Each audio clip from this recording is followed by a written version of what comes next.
Thank you for joining me once again here on Talk and Fight for another episode of Boxing News Today, where I go through all the various stories from around the world in the sport of boxing to deliver to you the news. And sometimes we go a little off center and deliver you previews, recaps, results, quotes. Today, I want to deliver a story to you via Afghanistan for a young fighter. Female fighter now training in Germany, having to move to Germany from her native Afghanistan due to the influence and impact of the Taliban ruling that country at the moment. So her name is Sadia Bromand, and she aspires, obviously, to compete in the Olympics, and in doing so is inspiring quite a few of her fellow young ladies in Afghanistan who also aspire to drop the hijab and get on with life as we are allowed to do in the West. Anyway, she goes, Afghanistan women don't have freedom, so I fight for them. In my country, women can't go to school and play sport, so I'm only here to fight for them. It's a very sad situation, she continues, and says, realistically, you know, she has defied absolutely certain, shall we say, societal norms expected of women. For example, when she lived in Kabul, she was cycling to school, practicing athletics, not wearing her hijab, and later working as a sports reporter for a TV channel run by women. That all ended, of course, when the Taliban took over. And yet, she did qualify for the she didn't qualify for the Olympic Games in 2016 as a sprinter, and she had hoped to follow in the footsteps of a compatriot, Rahula Nikpai, who had won 2 Taekwondo bronzes, the nation's only Olympic medals at the 2008 and 2012 Games. However, she was asked to travel to Brazil as a coach. Anyway, she's rejected that notion and hoped to fight as a boxer in the Tokyo 2020 Games. And her motivation, by the way, that women's boxing didn't exist in Afghanistan. She is quite a fighter, and she has quite a struggle ahead of her, without a doubt. So you've heard the name here first on Talk and Fight, Sadia Bromand, who is hopefully off to Paris to compete in the Olympics 2024. It's interesting to note that, quite frankly, her parents, still living in Afghanistan, due to their daughter's rather rebellious nature, are quite frankly in danger. And they're worried. Not only will she get hurt, but, quite frankly, are worried what the authorities might do to them. She's not only trained in secret and feared for her life along the road to where she is now in Germany, training for the Olympics, as I said, in Paris. But she's done a few other rather radical things, I might add, to pursue her boxing dreams as she saw fit.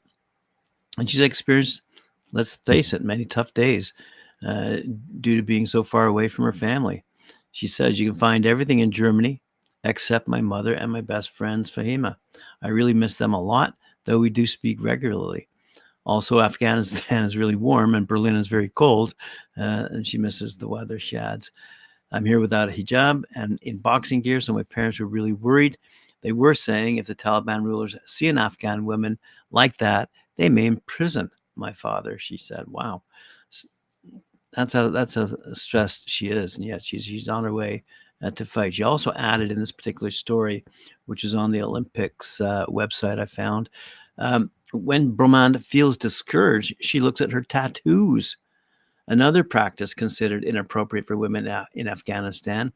Nothing is impossible, in English, tattooed on her right forearm, while on her left arm features the 5 Olympic rings accompanied by 3 words, "Yes, I can."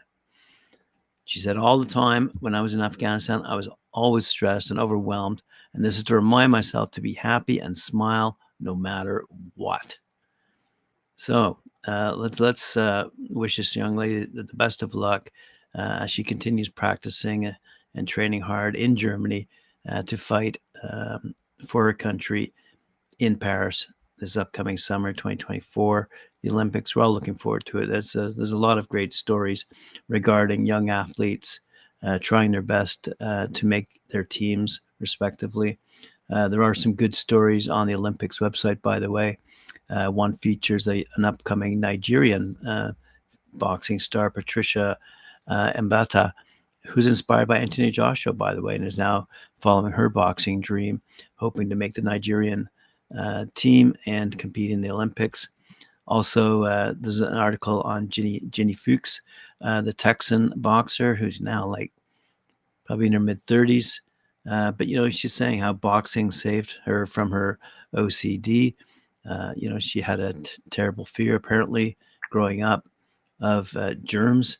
And so you have to wonder how boxing with the not only the blood splatter, let's say, but the germs that might be spread through whether sweat or any other kind of incidental contact in the ring. Anyway, it's an interesting article on Ginny, but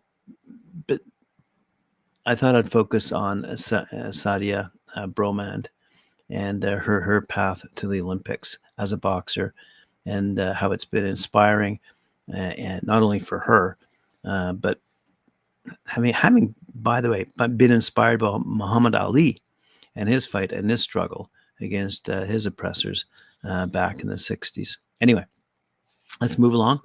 WBO interim heavyweight champ Zhelei Zhang believes he can knock out Joseph Parker when they match up in their 12-round co-feature bout on the undercard of the Anthony Joshua versus Francis Ngannou fight taking place in the Kingdom Arena in Riyadh, Saudi Arabia. We're all looking forward to it. It's a couple of days. Zhang, he's 26, 101. Doesn't sound worried about the former champ, Parker, despite his recent upset win over former WBC champ Deontay Wilder. And that victory had many boxing fans believing he'll do the same thing to Zhang. So it's going to be a good fight without a doubt. After a second knockout win over Joe Joy, Zhang is radiating confidence coming into his title defense against Parker because he knows what he sees in him. He feels that this is a can't-miss victory. If Zhang wins, by the way, he'll strengthen his position to get a title shot without a doubt. He's a big boy and he's a tough fighter. He said, "I only do tough fights. In order to be a tough man, you have to be the tough man. It's the inevitable path to a championship. I'm still on a mission. I have nothing but appreciation for all the fans around the world and in China. They motivate me. I'm carrying their wish on my shoulder. I think me and him don't do trash talk," said Zhang about Parker. "My previous opponent has told the media and the fans that they're going to finish me, they're going to knock me out, and they're going to end my career." Well, it was vice versa, said Zhang. So we do look forward to that fight. And he did give us one last little metaphor, a little quote here from Zhang. "I believe we do our talking with our fists. I'm in the training camp of hell. I believe the gates of hell will open and Big Bang will come with the fire from hell, and I'll burn the opponent, Parker. Ashes to ashes, dust to dust. It won't talk. It'll only prove." I love it when fighters give me those kinds of quotes. All right. World-ranked, undefeated junior flyweight contender Jairo El Noriega of Villarreal, Spain, arrived with his team in Managua, Nicaragua, a great little country in Central America, by the way. I love it. For his upcoming elimination bout this Friday at the Faroes Casino. Noriega, he's 13-0. Is ranked number 5 WBC, number 11 in WBO, and number 7 in the WBA. Faces Aziel Villar, who's 22-4 with 15 knockouts of his own. He fights out of Panama City, Panama. Is ranked number 8 in the WBC, number 7 WBO, and number 8 WBA. It's about scheduled for 12 rounds, and the show will be televised live starting at 9 p.m. Eastern Standard Time on ESPN Plus and ESPN Knockout. The delegation, by the way, when they arrived in Managua, were greeted by the vice mayor and top boxing journalist Enrique Armas, as well as all-star boxing VP Felix Zabala. Yeah, so that's going to be a good fight for all those watching. Let's call them the smaller men, having just talked about Zhelei Zhang, but nonetheless, junior flyweight going at it. It's going to be a good fight. I said, stay tuned now. Speaking of fights that we should be staying tuned to and hope that it will happen, I see in the headlines, and I don't have time to report all this, but I see Jermell Charlo has been stripped of his WBA title, and his future is rather uncertain. It looks like now Canelo Alvarez is set to face Jaime Munguia on May 4th on DAZN. So I don't think there's going to be any kind of split between DAZN and any other broadcaster and or pay-per-view owner.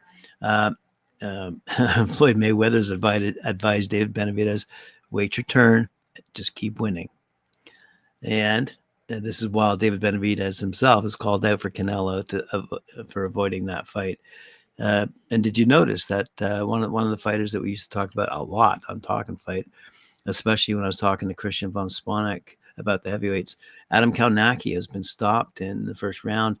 And with that loss, he's looking at facing the end of his career in boxing.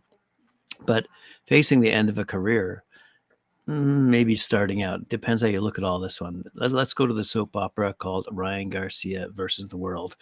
We can all pretty well agree he's in a bad place right now. He's saying stuff, showing stuff on social media that is being read by not only his fans, but casual sport fans around the world. Who is this guy? What is he talking about? So it all started, as you might recall, with a press conference in New York and then a press conference in LA. And Devin Haney said, after those conferences that Garcia was drunk or high, which Garcia said, yep, I smoke weed, I drink, so what? And since then, he's offered even more disturbing messages on social media, and his recent behavior is nothing short of weird. And does this generate excitement for a fight against Devin Haney? I don't know, but this is probably either his incredible intention in the most peculiar of ways, or he is really fighting some disturbing mental health issues, which his former wife, as I reported yesterday, says is the reality. He's not well. But there are some people who say he is well, and he's just doing this to generate 2 million pay-per-views. So let's see if that happens. He did say, "I'm okay. I'm not dead," because there.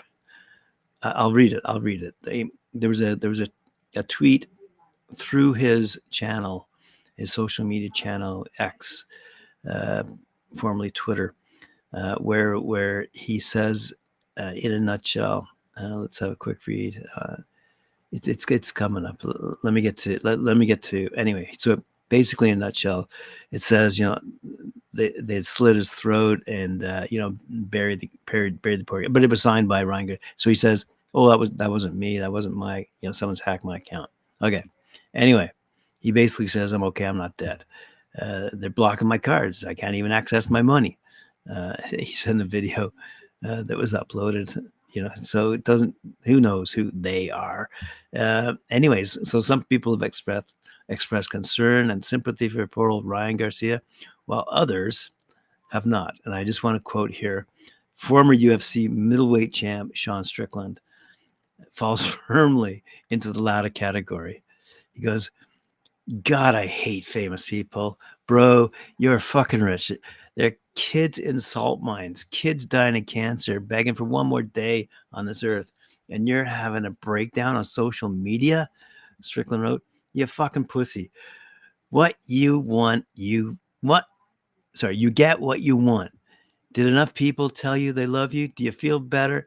Next time, just be a man and pull the motherfucker. Don't press the post. Haha, fucking woman." Wow. Anyway, so, he's dealing with either an amazing PR campaign, but it is absolutely weird without a doubt, which has prompted other people to come out, let's say, in his defense, whether they be Oscar De La Hoya or even Eddie Hearn. And Eddie Hearn said it's up to the people around him to make those decisions who really do see him. And they're talking about whether or not he's actually going to fight Devin Haney on April 20th. So Eddie Hearn continues, Oscar and the team at Golden Boy, Oscar's a former fighter, so he knows what's required to fight at the top level better than anyone else. The principal feeling is that Garcia is okay, and he's feeling healthy. That's the main priority. But also, he's got to be prepared to be ready to fight one of the best fighters in Devin Haney. You know, so let's have a quick. Oh, here it is. Here's his absolutely tweet that I mentioned earlier. Okay, sent on a couple of days ago. We slit RG throat and threw him in a basket. Nobody will find him. And then a whole bunch of letters that don't spell any words, followed by Satan sitting at the top now, 666, Ryan Garcia. And if you want to tweet him, or if maybe this is Instagram, I don't know, it's at Ryan Garcia simply. Anyway, so the post prompted a response from Garcia's former partner, as I said yesterday, who expressed concern about his well-being. And as I said, there are others who just say it's a joke. He's making all this up. He's generating publicity and stirring up his fan base and looking to sell 2 million pay-per-views for his fight when he enters the ring against Devin Haney.